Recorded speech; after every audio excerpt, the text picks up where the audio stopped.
Steve, Ainsley, Pete, good morning to you guys. A light rain now coming down, and there's some joggers out on the streets braving the rain that is kind of washing away the smell of tear gas here in downtown Charlotte. Still, there's a number of companies, Bank of America, Wells Fargo, Duke Energy, the huge power company down here, all saying to their employees they don't think downtown Charlotte is safe because of what happened last night. Don't bother coming to work today. Take a look at one of the looted stores. Evidently, the rioters wanted Red Bull and cigarettes, and they took the five-finger discount here.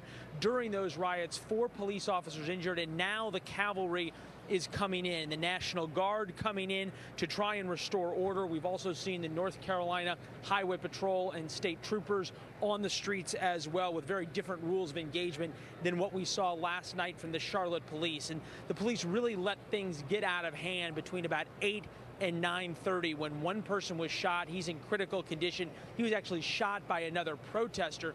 Take a listen to the chief of police describing the situation as it was happening. We're trying to disperse the crowd. We've been very patient, but now they've become very aggressive, throwing bottles and so forth at my officers, so it's time for us now to restore order. This is all kicked off in about 36 hours with the police shooting Keith Scott, a man in his 40s.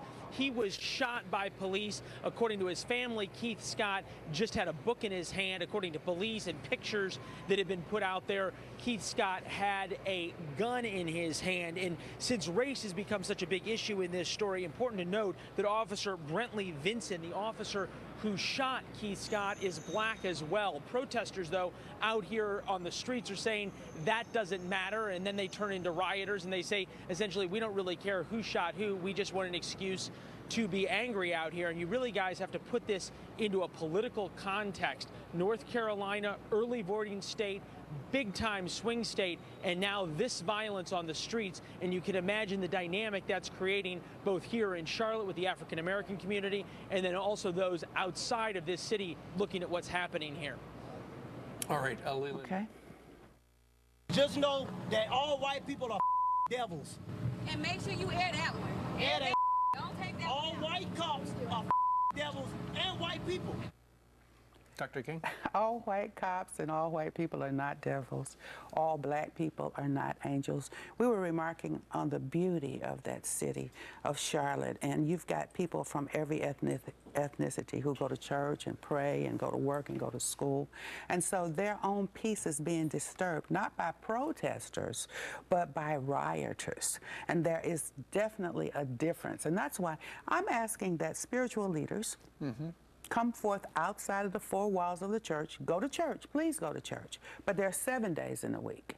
And to come outside of those 4 walls and call for peace, for justice, but let it be righteous justice, not angry, I have to kill and loot justice. And not just the leaders, though, also all of us who are spiritual individuals. Well, this is true because each in our own little network in Dominion territory, we have leadership potential. So spiritual leaders come forth.